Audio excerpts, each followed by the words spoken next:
Hey guys, what's going on? James here, and in this video today, I'm going to be giving my thoughts and opinions on why I feel the Tampa Bay Buccaneers need to trade for one of the two following players, be it Haason Reddick with the New York Jets or the rights to Shaq Barrett with the Miami Dolphins and get him out of retirement. The reason I feel this way is because I believe that the Tampa Bay Buccaneers pass rush is simply not good so far this year through 5 games.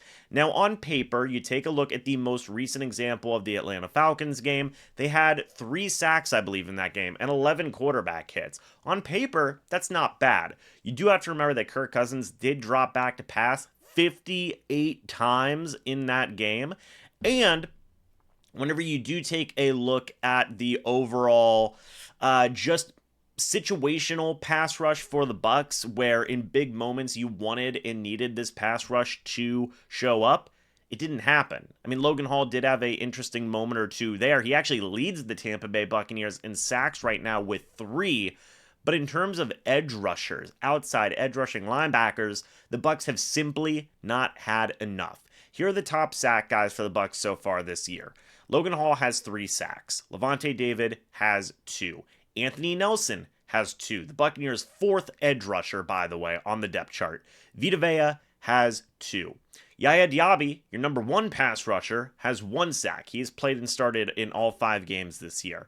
Joe Tryon-Shoyinka, who has also played and started in all 5 games this year, has 1 sack. In terms of quarterback hits, Yaya Diaby, again, your number 1 pass rusher, has 5 quarterback hits this year. That's 3rd on the team.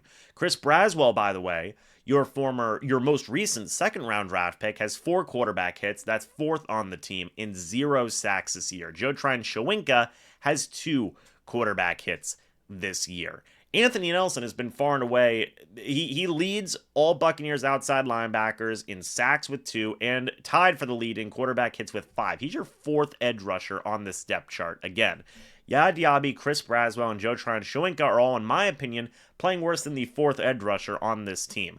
The Bucs don't have a guy in this pass rush room right now, a clear leader. And I get it, the Bucs blitz a lot. And I also understand that sack numbers don't tell the entire story of a pass rush. I understand that completely. In terms of quarterback hurries, Yaya Diaby has 6. In terms of quarterback knockdowns, Yaya Diaby has 3. Chris Braswell has 3. In terms of pressures, Yaya Diaby has 10. Chris Braswell has 4. However, again, situationally, the Bucs simply have just not been there. When you need Yaya Diaby to step up, or whenever you need Joe Tryon-Shoyinka or Chris Braswell to step up, they have not been showing up. And by the way, those 3 guys are the most blitzed players on the team right now. Yaya Diaby's been sent on 44 blitzes. Joe Tryon-Shoyinka has been sent on 37. Chris Braswell has been sent on 18. So Anthony Nelson's only been sent on 16 blitzes, and he still has comparable, and in a lot of cases, better numbers than these guys. So much like Kirk Cousins dropping back 58 times is going to inflate those sack and quarterback hit numbers, the same can be said for high level of blitzing. Yes, you are going to get more quarterback hurries. You are going to get more pressures. If you're being blitzed so much, I believe at one point, even going into this week, Yaya Diaby was the most blitzed or 2nd or 3rd most blitzed player in the league. Joe Tryon-Shoyinka was in the top 5 as well in terms of most blitzed players in the league. And they're still not getting home to the quarterback enough, in my opinion, based on how many blitzes they're being sent on. The Bucs need a pass rusher. Who do they go out and get? Well, you have 2 guys. One, Haason Reddick. Haason Reddick is a guy who right now is in a contract dispute with the New York Jets. He is a top-tier pass rusher in this league. He is a guy that can come in. You have a long bye week now, you have a 10-day week now. He can come in. Literally the past 4 years of his career, folks, he has had 2 All-Pros, an All-Pro season, 2nd-team All-Pro, 2 Pro Bowl seasons. In terms of sacks, he's had double-digit sacks every single year. That's with 3 different teams, by the way. He had it his last year with the Arizona Cardinals in 2020. He had double-digit sacks. His 1 year in Carolina had double-digit sacks. His 2 years with the Philadelphia Eagles had double-digit sacks, folks.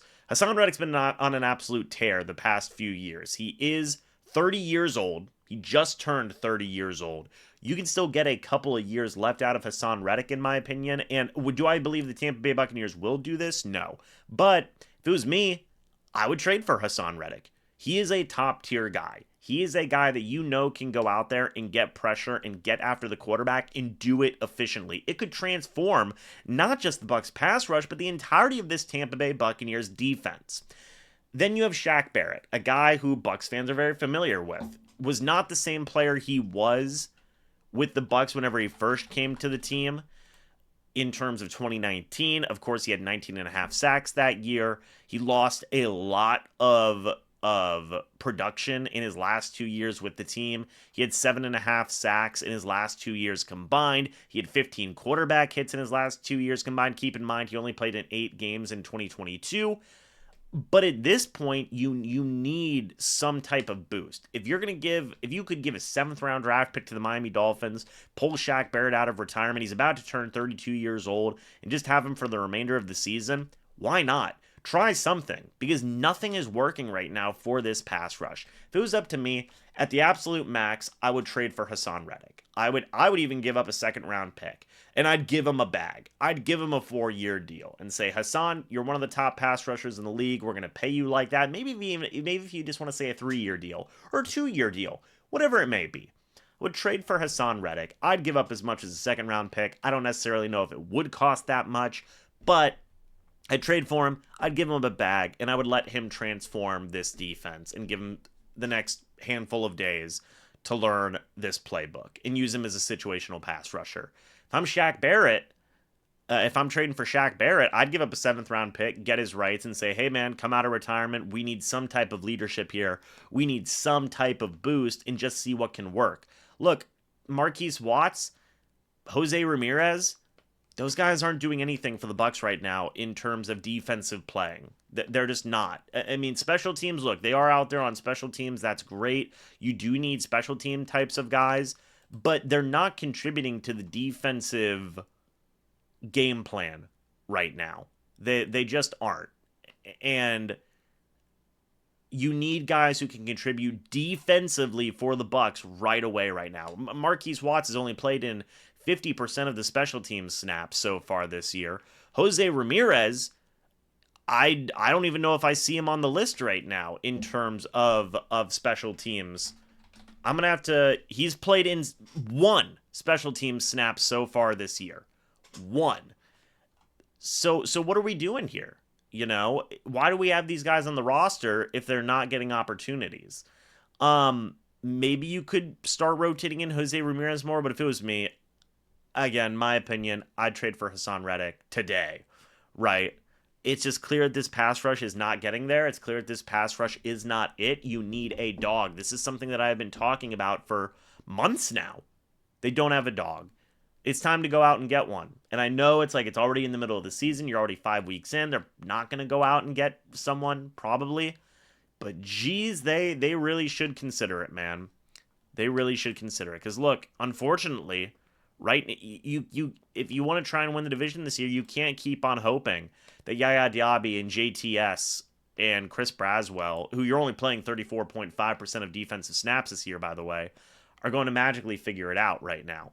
It's been over a month, and they haven't really shown that they can figure it out. It's time to get somebody who has a proven track record and go after it. And I don't usually make videos like this. I don't. But it's just I was disenchanted with the pass rush in the offseason, and I'm disenchanted with the pass rush now. You know, Anthony Nelson's the 4th most snapped linebacker on defense, and he's your best guy. Your 2 starters in Yaya Diaby and JTS are not getting it done. You're not playing your 2nd round pick as much in Chris Braswell. You're not even playing Marquise Watts or Jose Ramirez at all. You need a guy who can go out there and lead this pass rush. And in my opinion, I think at the max, it's Haason Reddick. At the minimum, it's Shaq Barrett. Just to get some type of presence in there. To try something, anything. Because right now, blitzing Yaya, blitzing JTS, sending in Anthony Nelson, sending in Braswell occasionally, It's not working, man. And if this is going to be the pass rush the entire year, we may see more games like what we just saw against the Atlanta Falcons. And some people may say it's a panic button type of move. I don't think so, man. I don't think so. I think you're setting up your pass rush for the remainder of this season and for the next couple of years, especially if you go out and you get a guy like Haason Reddick. So, guys, thank you so much for watching this video. I hope you all enjoyed. Let me know your thoughts and opinions about the pass rush down in the comments section below. I'd love to hear it. And as always, guys, I'll see you all in the next video or the next live stream. But until then, and as always, guys, goodbye for now, and go Bucs.